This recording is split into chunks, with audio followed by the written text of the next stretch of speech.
The soft hum of the cargo ship's engines filled the small cockpit as Jack Thompson stared out into the vast emptiness of space. His coffee had gone cold hours ago, but he barely noticed. After 5 years of running cargo through the outer sectors, the loneliness of deep space had become his closest companion. "Warning, entering Sector 47B," announced Mary, his ship's eye. "Space Command advises caution due to recent pirate activity in this region."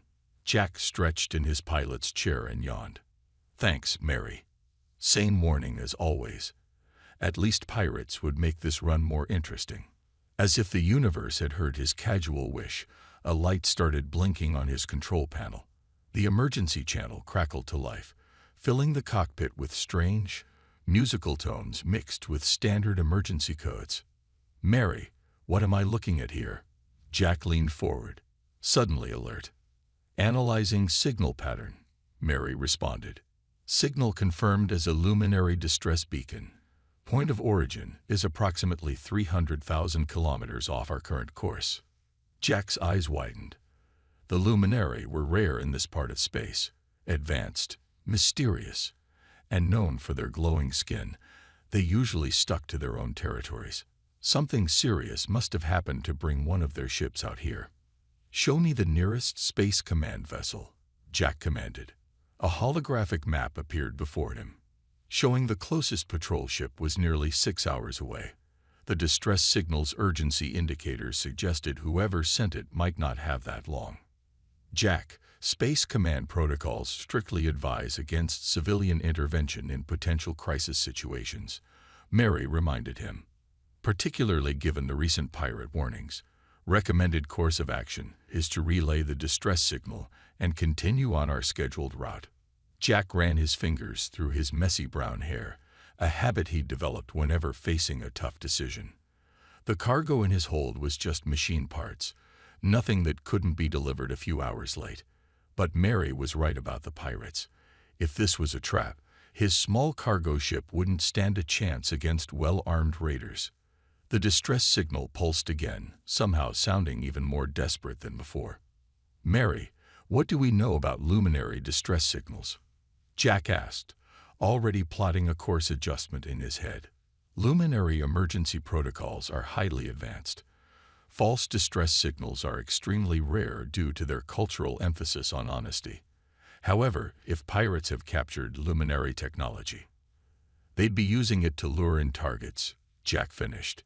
He drummed his fingers on the control panel, weighing his options. "But if it's real, someone out there needs help." The next few minutes passed in tense silence as Jack wrestled with his conscience. His father's voice echoed in his memory. "Son, the right choice and the easy choice are rarely the same thing. Plot an intercept course," Jack finally ordered. "But keep our shields at maximum and weapon systems on standby. If this is a trap, I want us ready." "Course plotted. Adjusting heading now," Mary responded.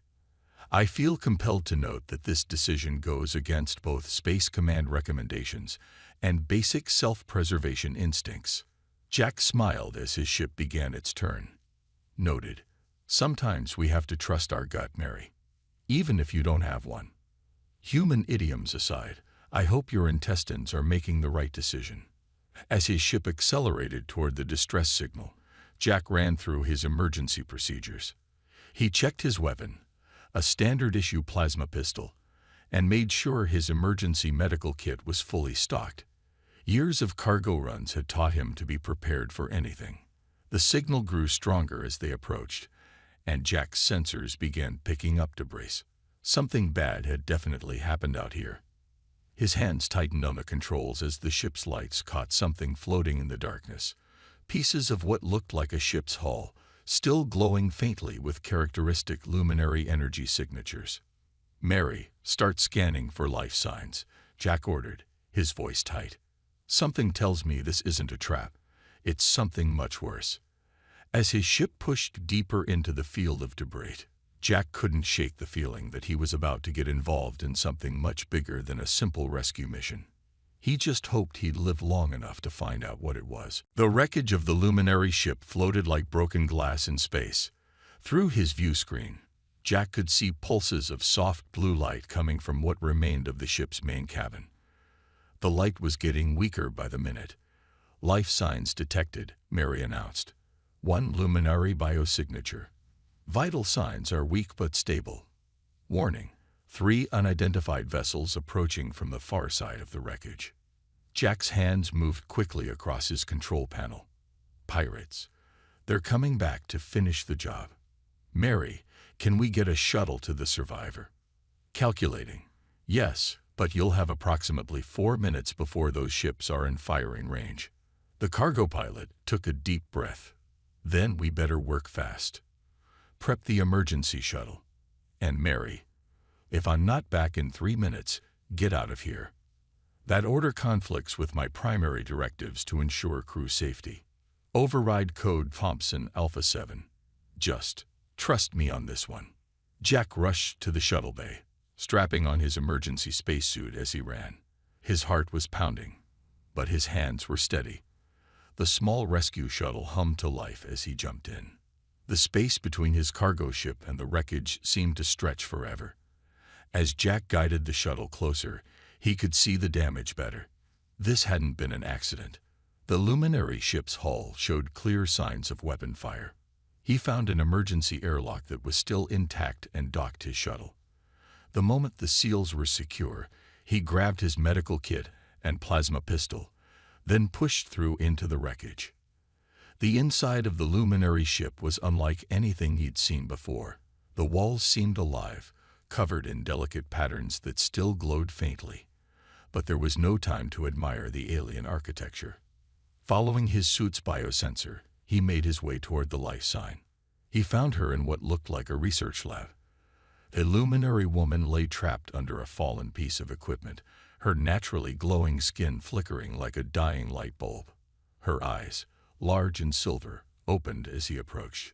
Don't come closer," she warned in perfect English, her voice weak but determined.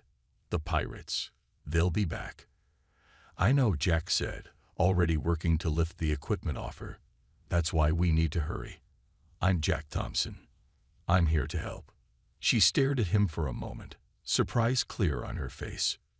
"You're human, but humans don't venture this far out. This human does. Can you move?" The luminary woman tried to stand but fell back with a pained gasp. Her glow dimmed even further. "My leg. I think it's broken." "Mary," Jack called through his comm. 2 minutes until those ships are in range." "Understood. The shuttle is ready for immediate departure." Jack didn't waste any more time talking. He carefully lifted the luminary woman into his arms, trying not to jostle her injured leg. She was surprisingly light, and her skin gave off a gentle warmth that he could feel even through his suit. "I'm Iris," she whispered as he carried her through the corridors. "My research, my samples." "No time," Jack said firmly, "unless those samples are worth dying for." A distant explosion rocked the ship. The pirates were getting closer. They reached the shuttle just as Mary's voice came through again. 1 minute until hostile ships are in range." Jack secured Iris in the shuttle's passenger seat as quickly and carefully as he could. Her glow had steadied slightly, which he hoped was a good sign. As he jumped into the pilot's seat, another explosion lit up space behind them. "Hold on," he warned, firing up the shuttle's engines. "This might get rough." The small shuttle shot away from the wreckage just as the first pirate ship came into view. Jack's cargo ship was already moving to intercept them, giving the shuttle cover to make its escape. "Mary, as soon as we're aboard, I want full power to the engines," Jack ordered, pushing the shuttle to its limits. "We're going to have company, and they won't be friendly." Iris watched him with those silver eyes, her glow pulsing slightly stronger. "You risked your life for a stranger." Jack managed a quick smile as he dodged a piece of debris. "That's kind of what humans do. Now let's get you somewhere safe, and then you can tell me what kind of research was worth getting shot at for." As they raced toward the cargo ship's open shuttle bay, with pirate vessels closing in behind them, Jack couldn't help thinking that this rescue mission was just the beginning of something much more complicated. The cargo ship's medical bay wasn't fancy, but it was better than nothing. Iris lay on the examination table, her silvery skin casting a soft glow across the room. Jack had managed to set her broken leg using the ship's medical scanner and some basic first aid knowledge. "Mary, how far are we from the nearest neutral station?" Jack asked while checking Iris's vital signs on the monitor. "Station 42 is approximately 18 hours away at our current speed," the AI responded. "However, there is a problem. Long-range scanners show unusual solar activity ahead. A major storm is forming." Iris tried to sit up but winced in pain. Solar storms in this sector can be extremely dangerous. Perhaps we should find another route. "The next closest station is 3 days away," Jack explained, gently helping her lie back down. "And your leg needs proper medical attention sooner than that. We'll have to risk the storm." The luminary researcher studied him with those striking silver eyes. "You've already risked enough for me. I can't ask you to do more." "You didn't ask. I'm offering." Jack checked the ship's medical supplies. "Besides, I've handled solar storms before, though usually not with such interesting company." Iris's glow brightened slightly, which Jack was beginning to recognize as her equivalent of a blush. "We luminary don't often interact with humans. Our council teaches that your species is—" She paused, seemingly embarrassed.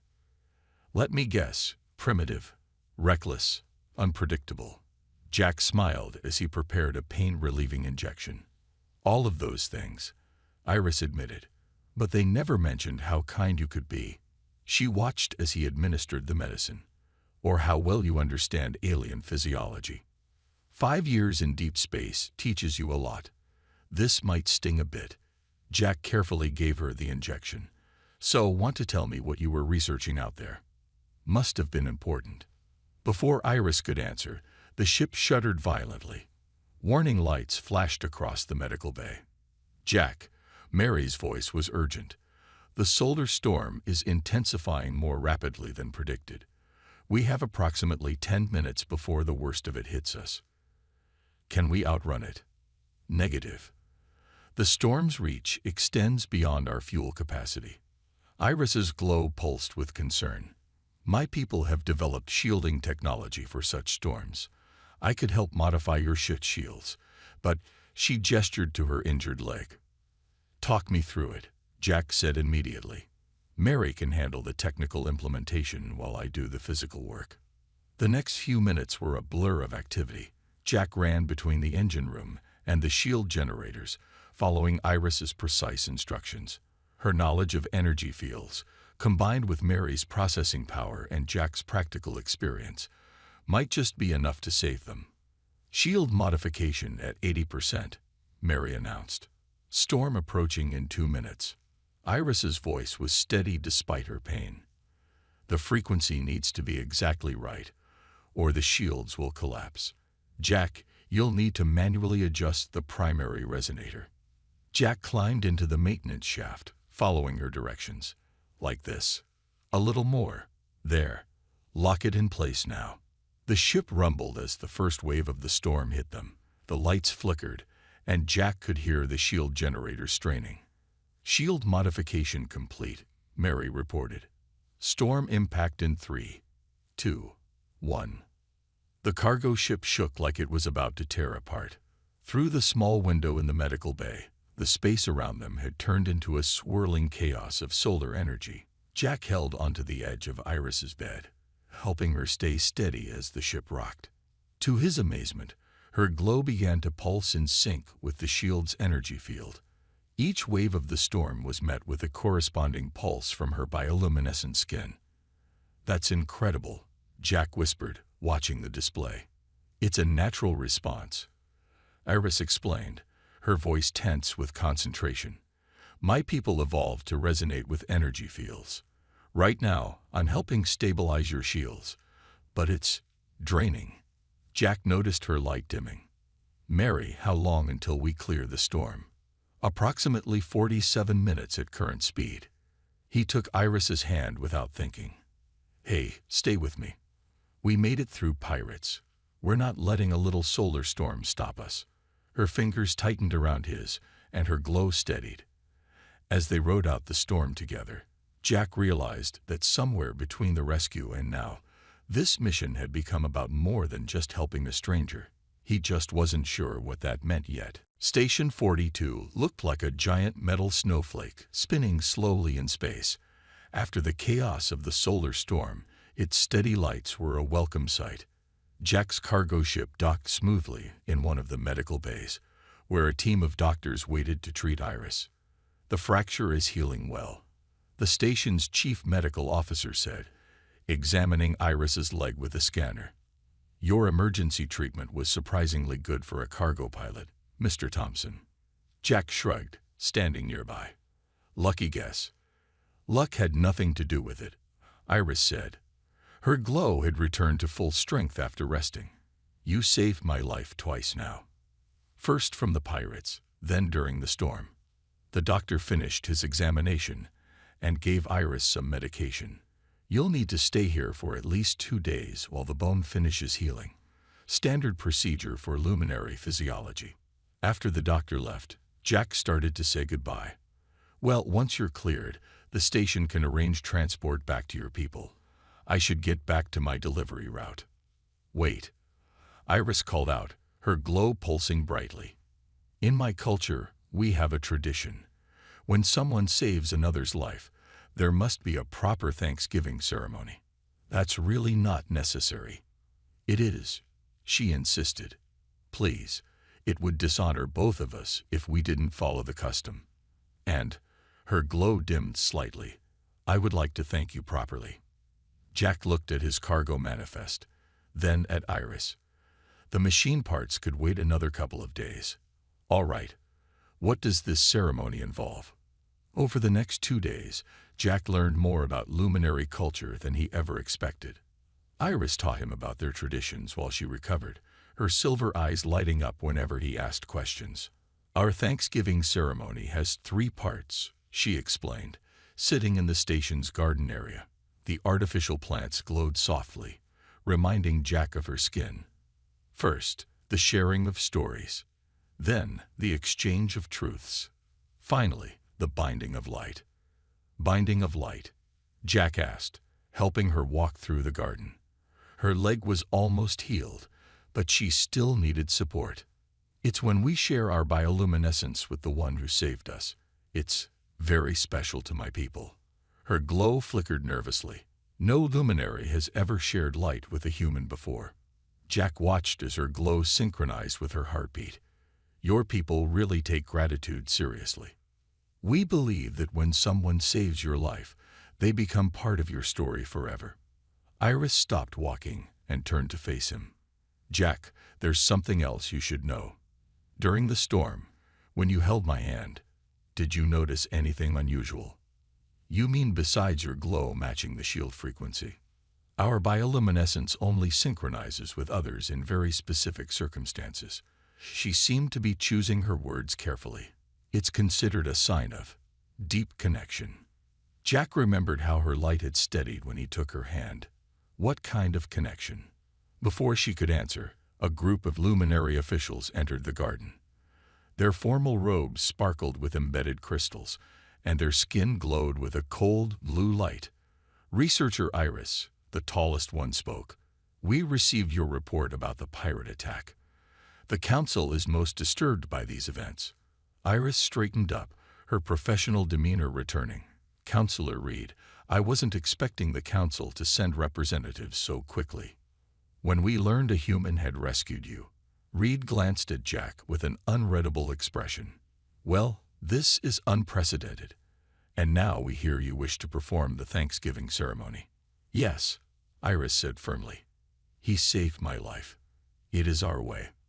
The counselors exchanged glances, their lights pulsing in patterns Jack couldn't understand. Finally, Reed spoke again. The ceremony must be witnessed by the Council.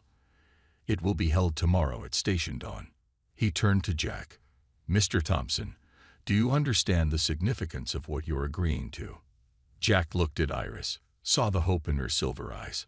Honestly, Not entirely. But where I come from, when someone wants to say thank you, it's polite to let them. Reed's glow flickered with what might have been amusement. Indeed. Tomorrow, then. And Mr. Thompson, prepare yourself. Luminary gratitude is not a small thing. As the counselors left, Jack turned to Iris. Why do I feel like I just agreed to something bigger than a thank you? Iris's glow pulsed warmly. Because, Jack Thompson, you did. Much bigger. The station's ceremonial chamber glowed with soft lights that reminded Jack of Earth's sunrise. He stood in the center, wearing the formal white robe the luminary had given him. Around him, council members and station officials watched from tiered seats, their own lights creating patterns on the walls. The Thanksgiving ceremony will now begin, Counselor Reed announced. His voice echoed in the circular room. Researcher Iris will lead us in the ancient rites. Iris entered the chamber wearing a silvery robe that seemed to dance with her natural glow. Her leg was fully healed now, and she moved with graceful steps toward Jack. The whole room fell silent. First, the sharing of stories. She began, her voice clear and strong. Jack Thompson of Earth, you found me when my ship was attacked. You fought pirates to save me. You risked your life in a solar storm to protect me. These are the stories of my rescue. Jack nodded, remembering those intense moments. I just did what anyone would do. No, Iris said softly. You did what only you would do. Now, the exchange of truths. She took a deep breath, her glow pulsing faster. My truth is this. When you held my hand during the storm, our energies synchronized. This has never happened between a human and a luminary before. Murmurs spread through the watching crowd. Jack noticed several council members leaning forward with intense interest. Your truth, Jack Thompson? Iris prompted. Jack thought carefully. My truth is, when I heard your distress signal, something told me I had to help. Not because of duty or rules, but because it felt right. Like I was meant to find you. Iris's glow brightened dramatically at his words. The watching luminary's lights pulsed in response, filling the room with waves of color. And now, Iris continued, the binding of light. She held out her hands, palms up. This is the most sacred part of our ceremony. It is also a beginning. Jack placed his hands in hers, remembering how they had helped each other through the storm. Immediately, her glow began to spread, tiny points of light dancing across his skin like stars. By our most ancient laws, Iris spoke, her voice trembling slightly. When two beings share such a connection, they are considered bound by fate. She looked up at him, silver eyes shining. Jack Thompson, my rescue was not just a chance meeting. Our energy patterns are compatible in a way that happens only once in many lifetimes. The lights in the room dimmed, leaving only Iris's glow illuminating them both. Jack felt a warmth spreading from their joined hands, unlike anything he'd ever experienced. What exactly are you saying? He asked, though something in his heart already knew the answer. In the traditions of my people, when life-saving leads to energy synchronization, it can mean only one thing. Iris's glow pulsed with each word. I am asking you to join your life with mine. In human terms, I am proposing marriage. The chamber erupted in flashing lights as the luminary council members reacted to her words. Jack stood frozen, the warmth of her light still flowing through him. Marriage, he managed to say. But we barely know each other. Our energies know each other, Iris said simply. My people believe that such connections are the universe's way of bringing destined pairs together. We could take time to know each other better, but the bond is already there. I feel it, and I think you do too. Jack looked around the chamber at the watching faces, some curious, some concerned, some clearly disapproving. Then he looked back at Iris, saw the hope and fear mingled in her expression. The same warmth he'd felt during the rescue, during the storm, was there between them now. This is a lot to take in, he said carefully. I understand if you need time to. But, Jack continued, surprising himself. Something about it feels right. Like that feeling that made me answer your distress call.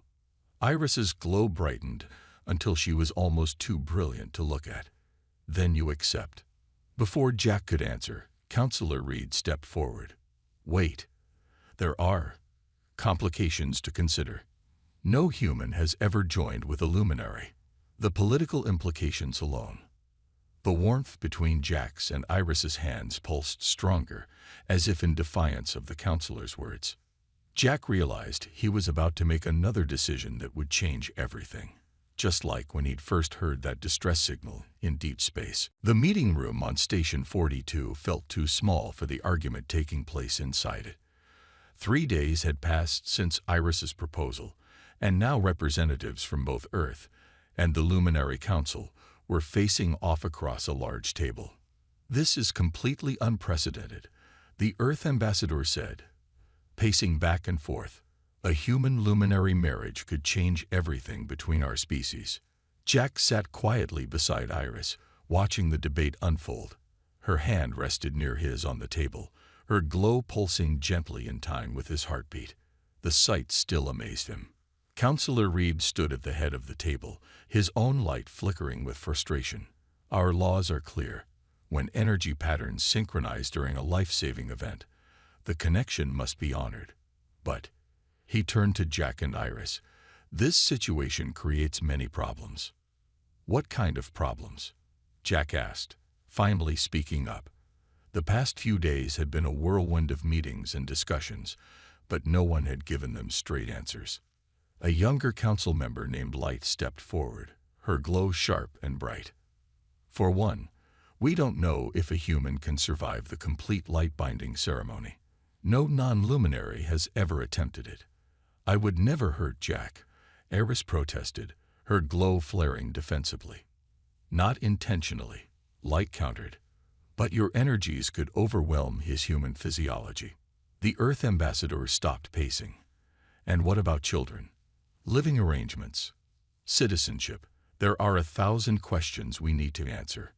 Jack felt Iris tense beside him. He knew she hadn't expected such opposition to what her people usually considered a joyous occasion. Without thinking, he took her hand.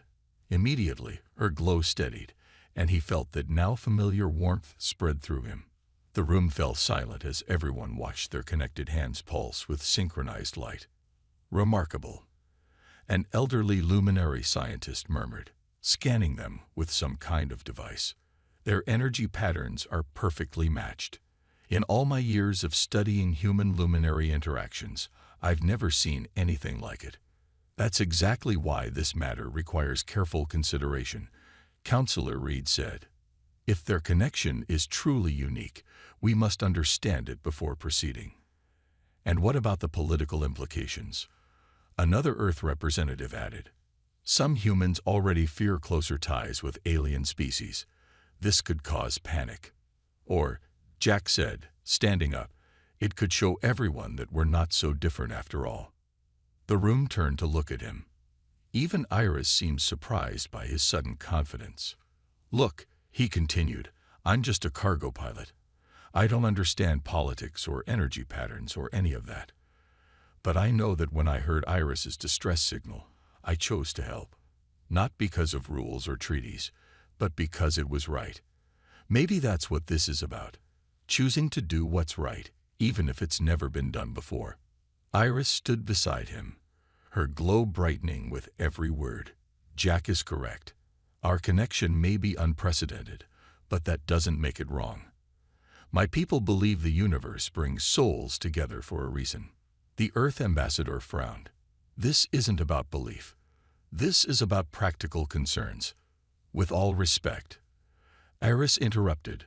Practical concerns didn't save me from pirates. They didn't guide us through a solar storm. Jack did those things because he followed his heart, something my people once thought humans couldn't do. And now? Counselor Reed asked quietly. Now I know better, Iris replied. I've seen humanity's true nature through Jack's actions. Perhaps it's time both our peoples did the same. The room erupted in discussion again, but this time the tone was different. Jack noticed some of the younger council members nodding in agreement. Even the Earth representatives seemed to be considering their words. Perhaps, Councillor Reed finally said, raising his hands for silence, we have been too focused on the problems and not enough on the possibilities. But there must be conditions, safeguards, studies. We'll accept reasonable conditions, Jack said, squeezing Iris's hand. But we won't give up on this connection. The elderly scientist stepped forward eagerly. I would be honored to oversee the medical studies. We could learn so much about human luminary compatibility. As the officials began discussing details, Jack turned to Iris. You okay with being the scientific breakthrough? Her glow pulsed with amusement. As long as we're a breakthrough together. 1 month after the heated diplomatic meetings, Station 42's largest chamber had been transformed. Luminary crystals hung from the ceiling, their light mixing with traditional Earth decorations. It was the first human luminary wedding in history, and everyone wanted to be there. Jack stood at the front of the chamber, wearing a formal Earth suit modified with light-responsive threads that glowed softly. His old cargo ship, freshly painted and upgraded, was visible through the station's massive window behind him. In the crowd, he spotted his former military commander sitting next to a group of luminary scientists, all of them eagerly waiting. Nervous? Asked Mary through his earpiece. His ship's AI had refused to miss the ceremony. A little, Jack whispered. Did you ever think answering that distress signal would lead to this? My calculations suggested a 0.001% chance of you getting married to the person you rescued. But then again, you never did follow the odds. The chamber's lights dimmed, and a soft melody began to play. A mix of Earth music and the musical tones of luminary language. The crowd turned as Iris entered. She wore a traditional luminary ceremonial robe that seemed to float around her, but she had added an Earth-style veil. Her natural glow was brighter than ever, creating patterns that danced across the walls. As she walked toward Jack, her light reached out to him, and he felt the familiar warmth spread through his body. The elderly luminary scientist who had studied their connection stood up to perform the ceremony. Over the past month, he announced, we have extensively studied the unique bond between Jack Thompson and Iris. What we discovered has changed our understanding of both species. He gestured to his data screens, which showed matching energy patterns. Humans, it seems, have their own kind of inner light. We just never knew how to look for it before. And when that light matches a luminary's glow, he smiled. Well, we're seeing the result today. Jack and Iris stood face to face as the scientist continued. We will now combine both our people's marriage traditions. First, the Earth custom of vows. Jack took Iris's hands in his. The words he prepared suddenly seemed too simple, but he spoke from his heart. Iris, when I heard your distress signal, I chose to help a stranger. Now I'm choosing to spend my life with my best friend. Whatever challenges come, we'll face them together. Iris's glow pulsed with joy as she spoke. Jack, you taught me that sometimes the best traditions are the new ones we make. You showed me that different doesn't mean wrong. I choose you as my partner in all things. And now, the scientist said, the luminary binding of light. This was the moment everyone had been worried about. No human had ever undergone the complete ceremony. The medical team stood ready, just in case. Iris's glow expanded, surrounding them both in a sphere of soft light. Jack felt the warmth grow stronger, but instead of overwhelming him, it felt natural, like coming home. Their joined hands began to pulse with shared light, human and luminary energy mixing together. The watching crowd gasped as the light spread, creating beautiful patterns no one had seen before. Even the scientist looked amazed. Impossible, he whispered, checking his instruments. Their energy patterns have completely synchronized. They're in perfect harmony. When the light finally faded, Jack and Iris stood together, both of them glowing faintly. The Earth officials looked stunned. The luminary council members were pulsing with excitement. Well, the scientist said, regaining his composure. By the powers of both Earth and the Luminary Council, I now pronounce you joined in marriage. The chamber erupted in cheers. Humans and Luminary celebrated together, their differences forgotten in the joy of the moment. Later, as they prepared to board their ship for their honeymoon voyage, Jack turned to Iris. "So, where should we go first?" She smiled, her glow synchronizing with his heartbeat. "There's a whole universe out there, full of distress signals waiting to be answered. Why don't we help a few more people? Together this time." "I like that plan," Jack said, starting the ship's engines. "Mary, plot a course for adventure." Course plotted. The AI responded cheerfully. "And may I say, you both look quite illuminating together." As their ship lifted off from Station 42, its hull now decorated with both human and luminary symbols, Jack and Iris knew they were starting more than just a marriage. They were beginning a new chapter in the history of both their peoples, proving that love truly could light up the darkness of space. The end.